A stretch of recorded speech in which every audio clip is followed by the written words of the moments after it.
Right. The Pakistani case, Mohammed Saif Irman Khan, is an interesting case, but I'm sure probably a lot of the viewers and listeners haven't heard of it before. Maybe you can just give us the basics about that case. Saif Urman Khan is a student, and he came here to study languages in the early 2010. When he was here on May, they called him from the U.S. Embassy. A man called Bill told him that you must go to the U.S. Embassy because we want to check your name. And he went there. He was a little suspicious about why they wanted to check his name. But when he arrived, he put his cell phone, on the entrance, because you cannot enter with a cell phone to the embassy. So he put his cell phone. He entered to a room. They asked for his documents, and he was held in a room for about 1 hour. And then the police came in and said that they found, traces of explosives on his cell phone, the same cell phone that he left at the entrance, and the documents that he had given. So and then they applied the anti-terrorism laws here in Chile to this young Pakistani. But the inconsistencies are that they checked his hands, and the hands were clean. So, but the cell phone that he left in the entrance, was with this explosive material. So, how can that happen? I mean, it's a big inconsistency.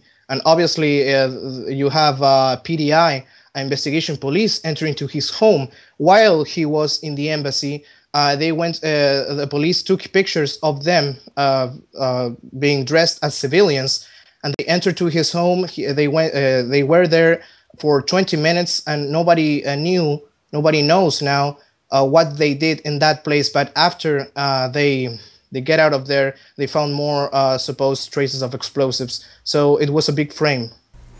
It certainly was, and in the end, he was cleared of all charges, right? Of course, yes.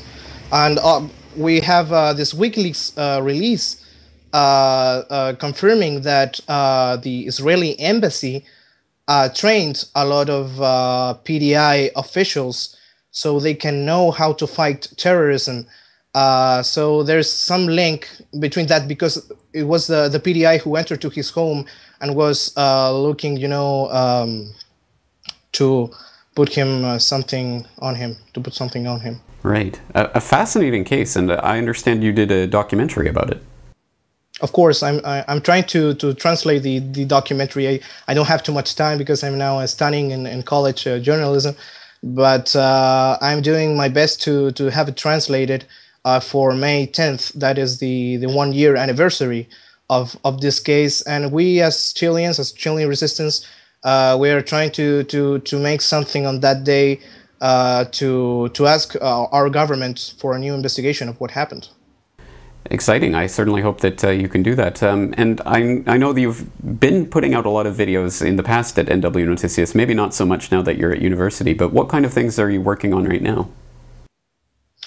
Well, personally, I'm trying to do a documentary on the buying of the lands in the south of Chile. We have Douglas Tompkins, and I found a newspaper from a lot of years ago where they admit that to buy all of that land that cut the country in two, they are asking for money from foundations like the Ford Foundation and the Rockefeller Foundation.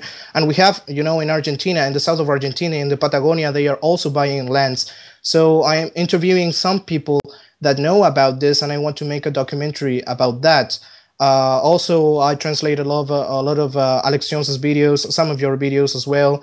But as I say, I don't have too much time right now to translate the amount of videos that I translated in the past because of my college. But I am trying to balance my time and do the best I can to inform people. And in Santiago de Chile, I go sometimes to do this little street actions like We Are Change does in the United States and all over the world right now. You have chapters of We Are Change all over the world now. So I'm doing what I can to wake up people. Absolutely, and you seem to be doing quite a good job from what I've seen. Quite an amazing job considering that you're a full-time student as well. Well, so you're studying journalism. I assume that the long-term career plan is to become a journalist and to start reporting on Yes. real information.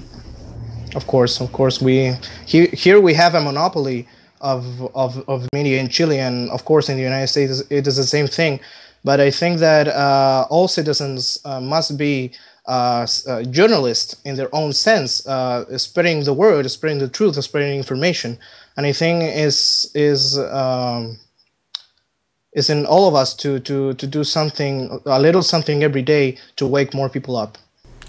Well, that's a message that resonates strongly with me, and I'm sure with many of the listeners and viewers out there. And I certainly encourage it as well. People need to get active and to spread this information, and we all need to become journalists in a sense, or at least purveyors of information. So my hat's off to you and all the work you're doing. All right, Matias, anything else you'd like to leave the viewers with today? I know that's my message. I mean, the other thing that I wanted to talk about is that here in Chile, when we had this protest on the day Obama was here, the police came to us and they asked for our IDs. And in the minute we gave them our IDs, 7 of us were detained. So here in Chile, of course, we don't have the Fourth Amendment like in the U.S. Constitution. So I want to give a message to U.S. Citizens so they can preserve the rights that they have, those precious rights in the Constitution that we in Chile don't have. You know, we have a Constitution that has been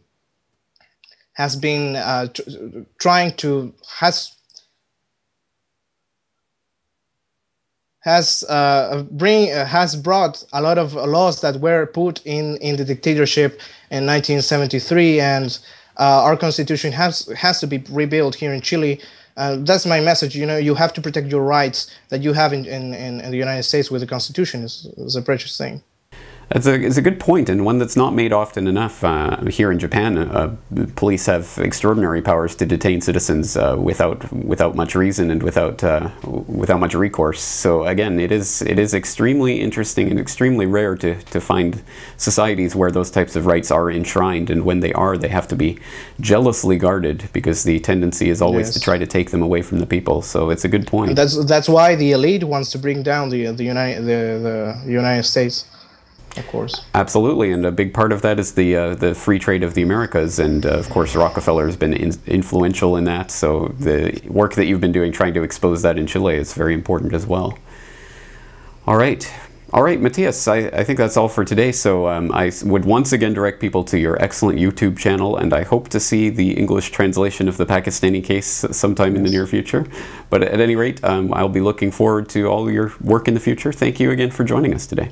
Thank you, Corbett.